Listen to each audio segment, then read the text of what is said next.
Hey friends, welcome back to the Homegrown Hopes podcast.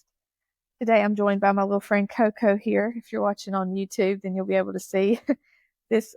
She was my daughter's Christmas present, and she is a Maltese Beagle cross, which, once upon a time was just a mutt, but now it's a boutique breed. Anyway, we'll see if she'll behave. But today we're going to be talking about something that I think every homestead or backyard garden or even apartment balcony should have, and that's medicinal plants. These are plants that you can grow right outside your door that can help with everything from scrapes and bug bites to colds, upset stomachs, and so much in between. This is one of those things that I've dabbled with here and there and had zero confidence with in the beginning, and I'm just still pretty low confidence, but I'm getting there, and so I want to share what I've learned. So I feel like we, and I speak for myself here too, have gotten so quick to run to the doctor or the store for every little thing, and I'm not saying, blanket disclaimer, I am not a medical professional. Go see your doctor if you feel that you need to. Ooh, my microphone.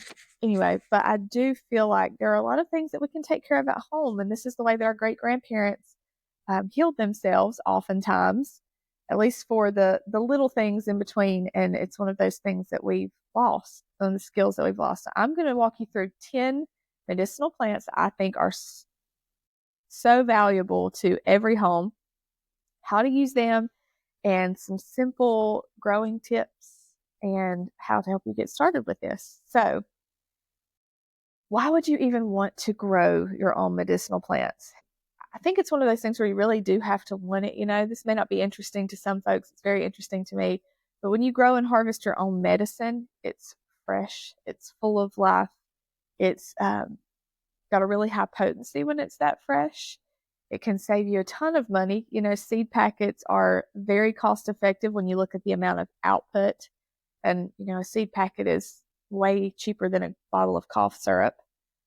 It's a great thing also that it cuts out the middleman. There's no supply chain. Your medicine's not coming from halfway across the world. There's no worrying about it being out of stock. You kind of have that control in your hands again, which is something that I really value. And even if you're not trying to be 100% self-sufficient, because, I've talked about, I don't love self-sufficiency. I love community sufficiency. I think it really is neat to kind of have a little bit of peace of mind of having your own first aid garden and learning how to take care of certain minor things. And if this is, something that you feel like you don't want to grow, but you want to have these stocked in your medicine cabinet, then connect with someone locally. Herbalism is such a beautiful thing. We have some really incredible herbalists near me who I've learned a ton from. And if there's something that you don't feel comfortable using or growing, or maybe you don't have the space to do this, I highly recommend you connect with someone local. So let's jump in. Top 10 medicinal plants. All right. So for each plant, I'm just going to kind of talk. This is surface level. I, once again, am not an herbalist, but I will just give a little basic knowledge on the plant, how to grow it, maybe some recipes on how to use each one, and how to prepare them and harvest them. Homesteaders, listen up. Are you ready to take control of your health and find real answers that address the root cause of your concerns? Let me introduce you to Healing Nutrition, a private nutrition practice that's all about supporting your journey to better health with whole foods and personalized care.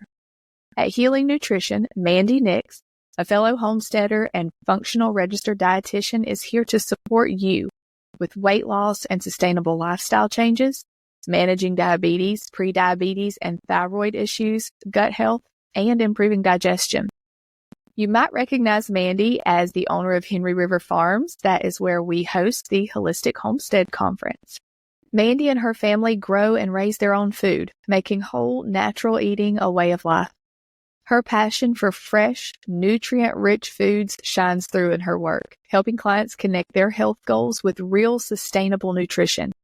Mandy also offers nutrition testing, like food sensitivity and nutrient deficiency testing to cover the why behind your symptoms. And it doesn't stop there. Healing Nutrition's Katrina Detter, another experienced dietitian, specializes in weight management, PCOS support, helping you build a healthy relationship with food. Here's the best part. Most insurance plans cover nutrition counseling with a dietitian at 100%.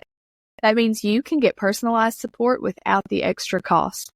If you're ready to feel your best and align your health journey with the whole food lifestyle that you love, visit MandyNixNutrition.com or call 828-513-0217 to book an appointment and learn more. Healing Nutrition, rooted in whole foods, rooted in health. Go check them out today and take the first step toward a healthier whole food lifestyle. So the number one is garlic. I love garlic in my food, but I really love garlic in my medicine cabinet. So it's a natural antibiotic, it's antiviral, antibacterial, antifungal. It is a powerhouse plant. It's great for colds and flu, ear infections. It's wonderful for supporting their immune system.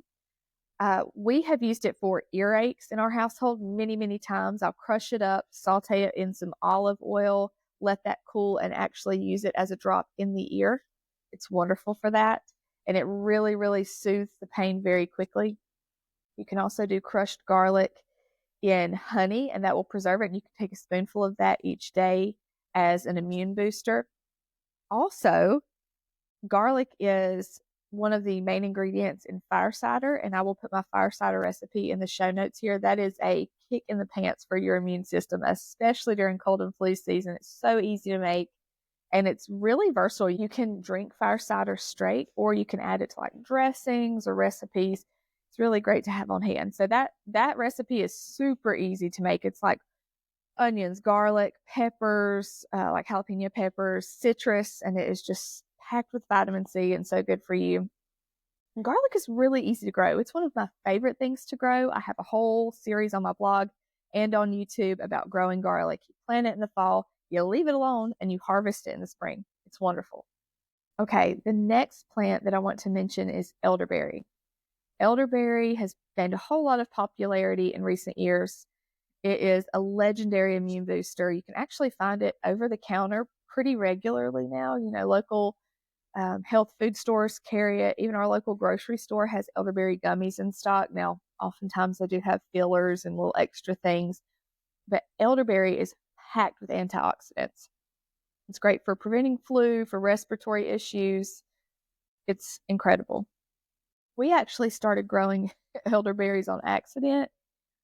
We had a chicken coop at our old house, and of course, inevitably the chickens would get out sometimes. For the most part, they stayed in, but occasionally one would fly the coop. And evidently one got out and ate some elderberries from the ditch. They grow wild here in western North Carolina. And when she got back in the coop, she pooped out an elderberry. And we noticed this little sprout coming up, and it kept getting bigger and bigger. Eventually, it grew all the way through the top of the chicken wire. We had like an outdoor run for them. It grew all the way through the top of the chicken wire. It is a huge tree now, loaded with berries. If I can get to them before the birds do every year, then I'm good. But I love making elderberry syrup. So easy. You boil the berries, you add honey and spices like cinnamon, and clove is a great one to add. That's another really high antioxidant spice. And you strain it and you drink it. And it's so simple. I even have, not that it's medicinal, but I have a really neat recipe on my blog for elderberry or elderflower cordial. It is it's not a honey taste, but it's a really nice, light floral taste. And I love having that in the springtime.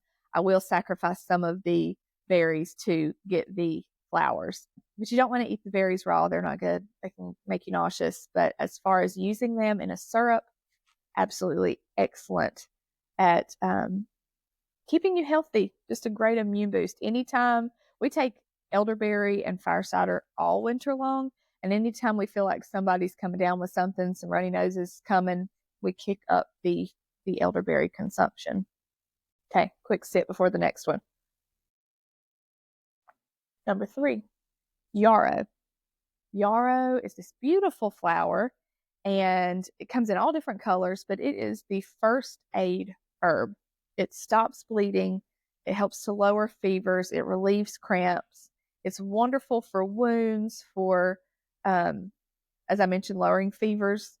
And it's a really, really easy plant to grow, and it's super versatile. It will grow just about anywhere. It spreads like crazy. I planted one little plant several years ago, and every year I have to pull it up and thin it back. You can cut it fresh and use that as a poultice. You can dry the leaves and flowers. I have a whole jar of just flowers that I've dried and leaves that I've dried by my tea kettle. I'm pointing like you can see. It's by the tea kettle in there.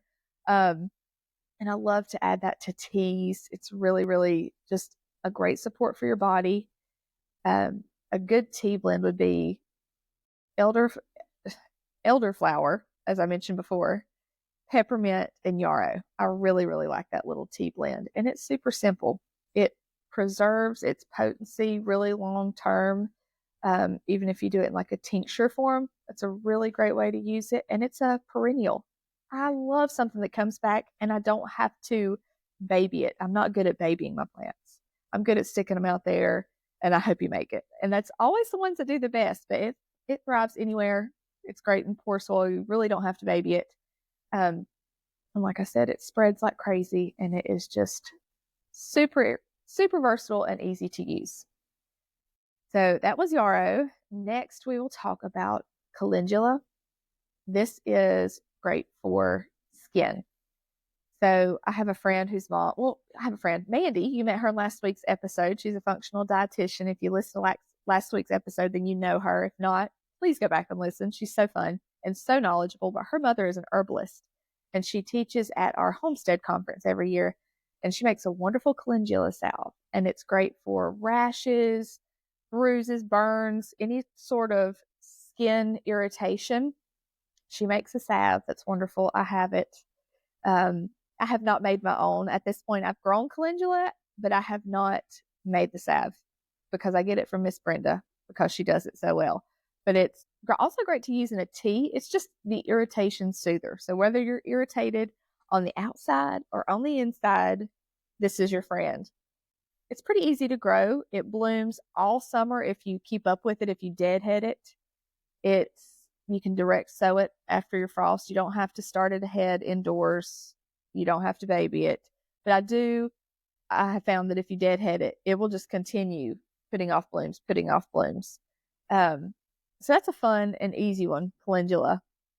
That would be a confidence booster one to grow. I feel like that and yarrow were just so easy. The next one, I don't grow this because it grows up everywhere. It's coming up every crack in the sidewalk. It's growing in our gravel driveway. This is plantain. And you've probably walked by this and not even known what you were looking at. It's a weed in most people's mind, but this is the ultimate drawing herb. So it soothes stings. It pulls toxins. It's great for bee stings or bug bites or burns. And my kids love this one. This is when I first started dabbling with like foraging and teaching the kids about herbs and medicinal herbs and things. I got this really fun foraging with kids book, and I will link that below because it's just a great little resource and it's great for adults too. But that's the one that they really remembered was plantain because it, like I said, is all over the yard. It's a broad leaf and you just chew it up and apply it directly to the wound. So it's like a fun thing for them to do. So my daughter, even when she was just a toddler, she would come up and say, "Oh, mosquito bit me. I got 2 leaves." And that sounds so crunchy. Like I know how crunchy that sounds, but it really does soothe the bite. So that was just like a quick fun, that one really stuck with them. And my daughter will even say now, she's like, "Oh, that's good. If you chew those leaves up, that'll really help bee stings." She told somebody that not long ago and they were like, "Oh, okay." And I thought, I love that she knows that, but I realize that it sounds really crunchy. But I mean, it's one of those, like I said, you don't have to cultivate it. I guarantee you growing wild all around you. Google what plantain looks like.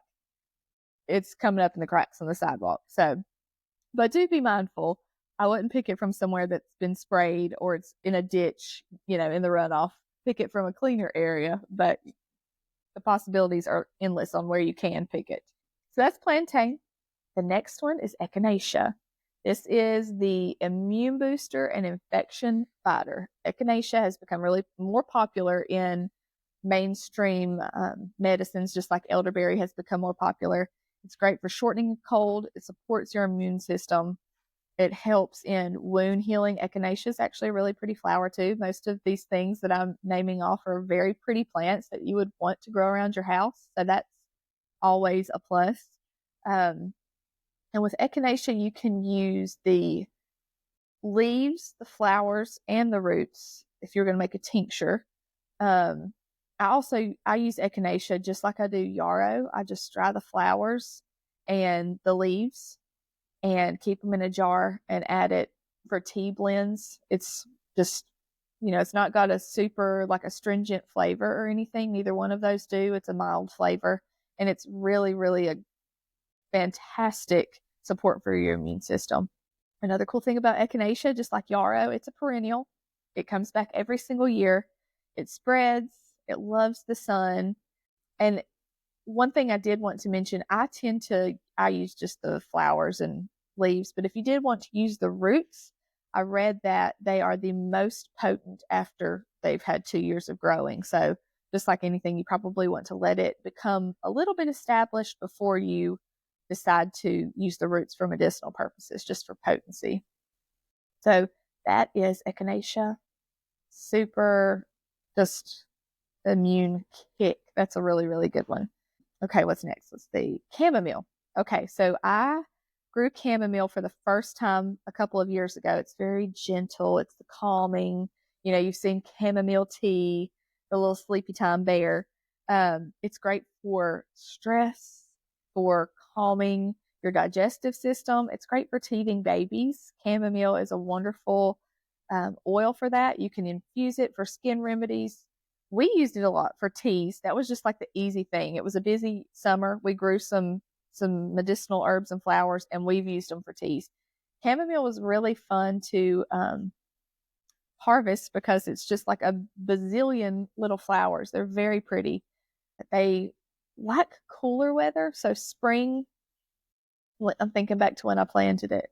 It's more of a spring or fall crop. It did get really leggy in the summertime, but it really, really thrived early in the spring.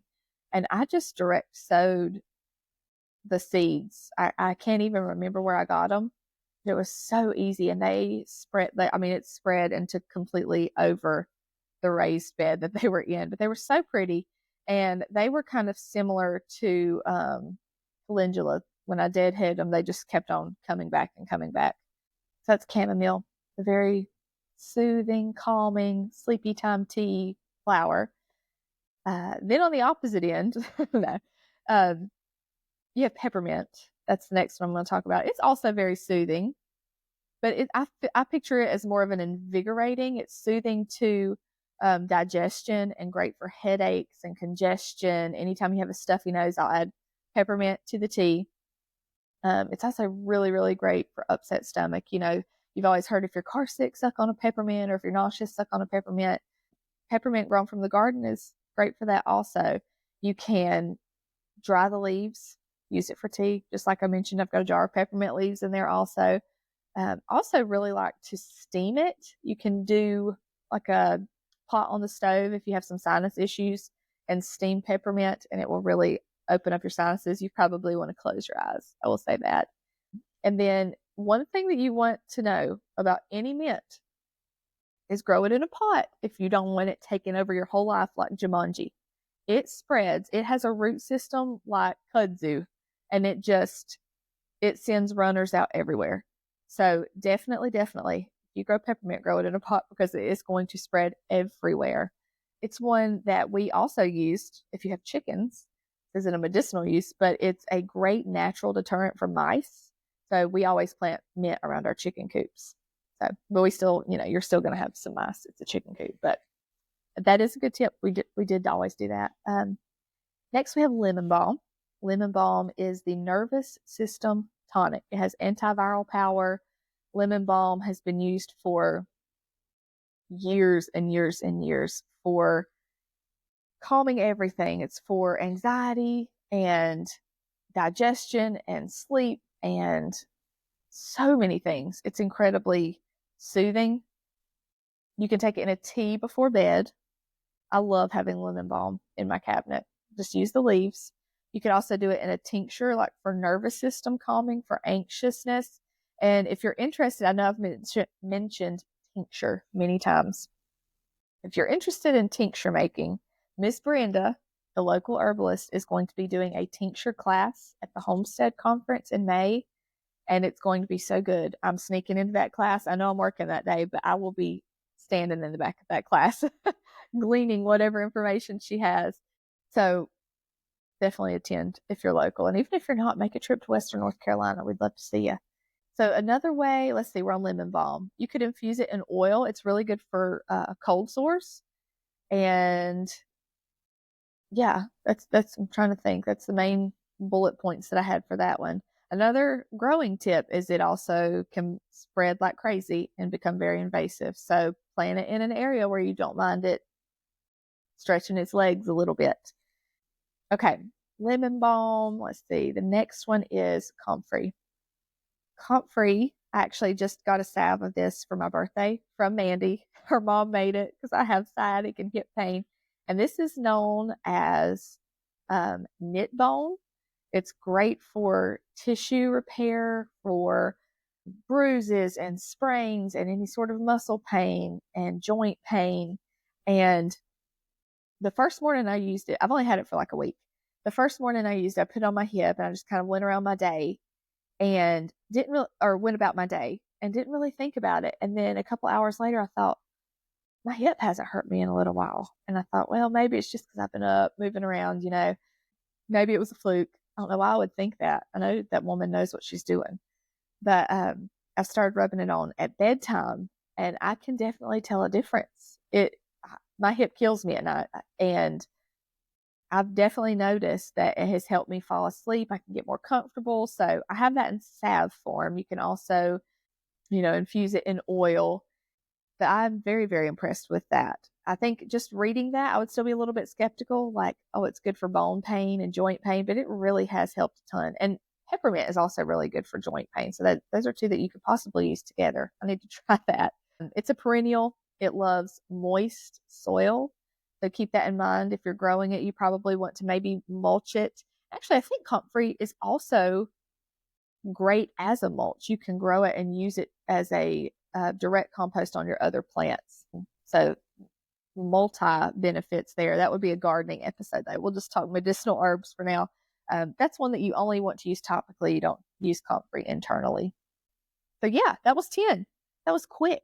I was trying to do a little bit of a quicker episode today because I know, especially when I have guests on, we tend to chit chat. And I know sometimes, you just need a quick little 20, 30, how many minutes have I been going here? 20-ish minutes. So anyway, my suggestions for if you want to start growing these is start small. You don't have to grow all 10, maybe like 3 or 5 that you will actually use. So maybe you have a space where you want to put a tree. The elderberry grows as a bush. And when I say bush, I mean like mine has grown to a huge tree bush. It's humongous. So bear that in mind. Maybe also look at what grows in your climate. If you're in a more moist area or you've got some spots like that, comfrey would be good. Elderberry likes more damp soil. Or if you want just perennials, bear that in mind. Most of these are perennial, however. I think all of them are now, though. Not garlic. That's not one. But yeah, I will have a list of all these in the show notes. So think about like 3 or 5 that you would actually use. And then my next tip is to plant them close to your kitchen door or close to your house. We haven't planted things. We've got some landscaping in around our new house, but we haven't planted nearly as much as we did at the old house. And there I had gardens with all of this just mixed in, which I loved. It was like a cottage style garden. And I'll put a clip. I have a video from a few springs ago, and it was like the peak of my cottage garden. And there were, flowers just for beauty. And then there were medicinal flowers and herbs and everything just mixed in. And I love that. But I would suggest plant it close to your house where it's easy to use. Or maybe just mix them into your regular garden. That's what I did. And I really loved the way that looked. And I love that they come back every year and they filled in and spread. And I really, really like that full garden look. But like I said, even if you don't have a ton of space and you're not planting these all over creation, these are all things that you can very easily grow in containers. Even if you just have an apartment balcony, that is totally doable for these. And also, so many communities now have like community gardens where you can rent a bed space or rent a plot of land and plant these there. And I just think that's so neat. So, anyway, hopefully you've gotten some inspiration today to add medicinal plants to your garden this year. Even if you just start with garlic and chamomile and pull some plantain out of the cracks in your driveway, then you'll already have a mini apothecary right in your house. So I would love to hear from you guys. If you're growing any medicinal plants, what's your favorite? Or maybe you're not growing it and you're sourcing it from your local herbalist or your local health food store. I would love to hear from you. What are some of your staples in your natural medicine cabinet? And also, as mentioned, if you want to dive deeper into this, we are going to have 2 different herbalists at the Holistic Homestead Conference this year. And actually, we also announced last week that the conference is expanding. So it's now called the Holistic Homestead Conference and Festival. So we will have classes on herbal tinctures and herbal skincare, natural skincare. And I am so excited to dive in. These are very hands-on classes. So you will actually be hands-on with the instructor. You can help make the tinctures. And one of the really special things to us is that you can interact with the instructor. So you can ask questions live in the classes. And then also at the end of the day, we are going to do a panel of all of the instructors all day long. So if there was something that you thought of after the class ended, or you didn't have time to ask your question, whatever, we'll have an entire hour at the end of the day where you can come and ask all of your questions. So I'm really excited for that. And then the festival side of things, the change there is we have so many incredible vendors, and we really want to highlight them. And we also want to make this affordable to everyone. So if you would like to come and shop with our vendors, we have over 30, and it's everything from herbs and tinctures and all of those incredible medicinal plants that we've just mentioned, to we actually have guys who are coming who will teach you how to landscape your property with native plants, and you can talk to them about growing medicinal things also. We have local potters and craftsmen and honey, and just so many really great like hand selected vendors. We're going to have a food truck if you are not able to attend the farm to table meal. If you don't get that ticket, we're going to have music and some breakout sessions. So if you just want to come and shop the vendors and see the property and listen to the music, those tickets are only $5. You want to come and attend all of the classes and be hands-on, we have several different ticket options there as well. And you can also join us for the farm to table meal. So I will put all of that in the notes below this video or podcast, or however you're listening today. We're on all of the podcast platforms and YouTube. So if you're a more visual person and you want to see Coco's cute little face here, it actually behaved very well, then you can check out our YouTube channel, Homegrown Hopes. And if you are interested in attending the conference, you can visit holistichomesteadconference.com to get your tickets. And thanks for hanging out with me today. I'll see you next time.